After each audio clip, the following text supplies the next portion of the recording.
Gen Z can't stop complaining about basically everything. Although how can you blame a generation who has been raised on negative news headlines and non-stop tragedies for being so pessimistic about reality? Then gaslight these young adults into believing that the system is so screwed and that it's our job to fix it on our own or get fucked. Well, in this video, we're going to sit down together and spend some time hearing some adults whine and complain about their life. And if you also personally hold resentment towards your parents or any authority figure that is, or you've just simply been enjoying my daily doomer commentaries over here on the page, then don't forget to like, comment your thoughts, opinions down below, and subscribe to see my daily videos right here on the channel. And a huge shout out to the handful of you guys checking out those links down below in the description. Those are definitely some of the best ways to support me, keep me alive, surviving, and continue these videos daily. So a huge shout out to you guys. Now, let's begin this shit show. Many young men in today's society are extremely pessimistic. Pessimism is basically the tendency to see the worst things in life and always expect the worst, or to believe that the worst will happen. So basically that evil will eventually prevail over good. And when you look around the world today, you'd be forgiven for thinking that pessimism is the most rational mental state to have. With humans becoming increasingly dependent on technology to function, men and women seamlessly in a never-ending power struggle, masculinity at an all-time low across the Western world, nature being eradicated by modernization, and not to mention climate change. With all that considered, it's easy to think, it's hopeless and there's no point going on, nothing matters, there's nothing worth caring about. But what if I told you that your pessimistic outlook on life is actually just a way of protecting your own ego? What if I told you your pessimism is actually rooted in self-preservation? Now, the term doomer that many young adults get labeled with for being so pessimistic about their current reality in modern society, whether that's not really being able to fulfill the traditional family lifestyle of starting a family, having a significant other, only being able to live off a one-person income, and maybe even having a foundation to build off of, all that's not really happening anymore. Now we got two of the people working, if not more than that. Maybe we got the kids working once they turn 16 as well. We got, we're raising kids in apartments. And if not, we're not owning the houses. We're doing pay to own or rent to own. We're pretty much all on leases now. So there's really no ownership anymore. It's pretty much you're just own nothing and be happy. But where's the happiness these days? When you constantly turn on your TV, you look at your smartphone, you talk to your coworkers at work, and it's always some bad tragedy, some desperation, some negative hellscape that's going on every single day. It feels like you can't escape it. And then you think about these people and it's like, well, why do 20 and 30-year-olds not want to have kids? Why do they not want to do anything? Why do they just want to just blow all their money on bullshit just for instant dopamine, momentary highs? Because that's really all there is to live for when you raise a whole society based off these principles. And then the people that did fuck it up take no accountability for it, and then they just tell us it's our job to fix it. But in reality, what's the point? Most people don't even want to. Now, you can say, well, that's, you got to think about the future generations. You got to think about, like, longevity. But either way, have you ever thought about your great-grandpa? Ever in your life? Do you think in 150 years, every single person on Earth right now is going to be dead, pretty much no matter what happens? So does legacy really matter? I feel like legacy is just another way to stroke the ego, and really, I'm not saying you shouldn't live I'm not saying you should totally live for yourself. You should live for society, and that's how we really continue to thrive and stuff. But at the same time, that's not really what's going on. And the overall society is sucking a lot of juice energy out of you, and you're not really getting much return for that. I mean, how many times, it's very common, I've experienced it myself, where you pay taxes, then you get laid off, and then you get then you don't get approved for these benefits. What system are you paying into if you don't get any, return back for it? And then you really get no choice to where the taxes go. It's a whole bunch of bullshit. But feel free to let me know all your guys' thoughts, opinions down below in the comments, what generation you're from, how you feel about anything discussed so far, and any other thoughts, opinions down below.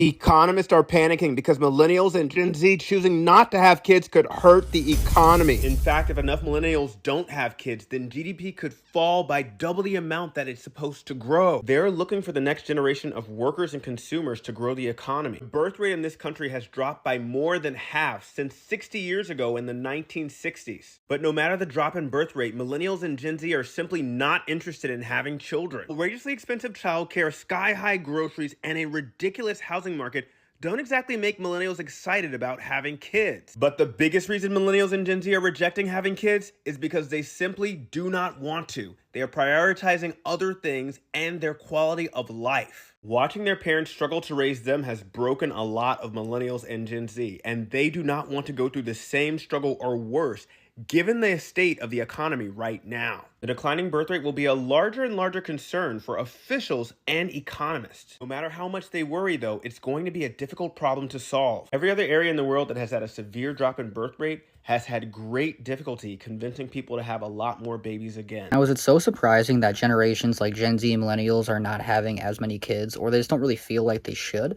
Now, there's this whole idea where it's not fair to bring a child into reality when life sucks so much, and with us hating our existence, it's not fair.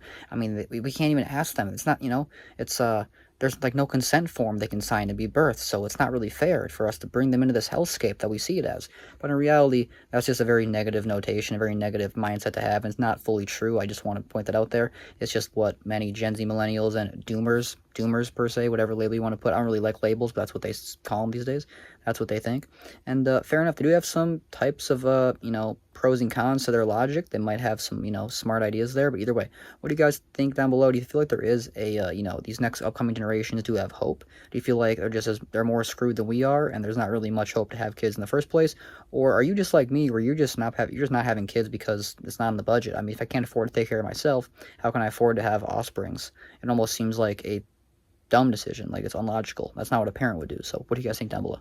Homelessness in the US grew by 18% in 2024, the highest level ever recorded. But why? We supposedly have this great economy with low unemployment and a growing GDP. But the truth is, only a small number of people are seeing the benefits from that economy. So many people can't pay rent or buy a home because wages for most workers have been stagnating for decades and they haven't kept up with the cost of housing. 40 to 60% of people without a place to live have jobs, and it's not enough. Since the 70s, inflation-adjusted pay for most US workers has stayed almost the same, while high earners pay has skyrocketed. And our economy was designed that way on purpose through policies intended to keep labor costs low to benefit the rich and corporations. When income inequality began to really grow in the 70s and 80s, homelessness did too. It was all made worse by Reagan pulling funding for social programs in the 80s. And instead of fixing the root causes or creating more social safety nets, cities are criminalizing homelessness, which was allowed by the Supreme Court. Homelessness is a symptom of the growing income inequality we have in the US, exacerbated by tax plans that favor the rich, laws that strip rights from workers, cuts to assistance programs, and a for-profit healthcare system that leaves people without the care they need. No one should be without a place to live in one of the wealthiest countries in the world. Now, there's pretty much two paths that I'm seeing young people try to go down to survive these days.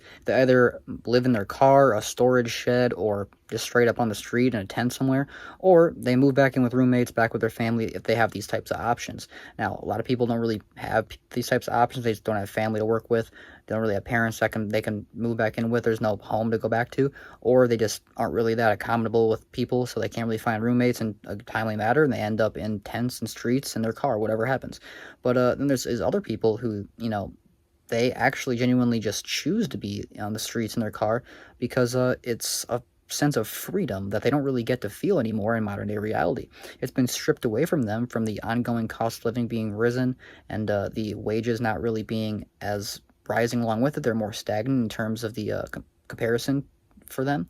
But either way, what are your guys' thoughts, opinions? Do you feel like you see yourself living on the street? Is living in your car now option C? Is there option A, B, and C now? Is living in your car one of them? Or do you have people in your life that you would never have to live on the street and you don't understand how people even get that far?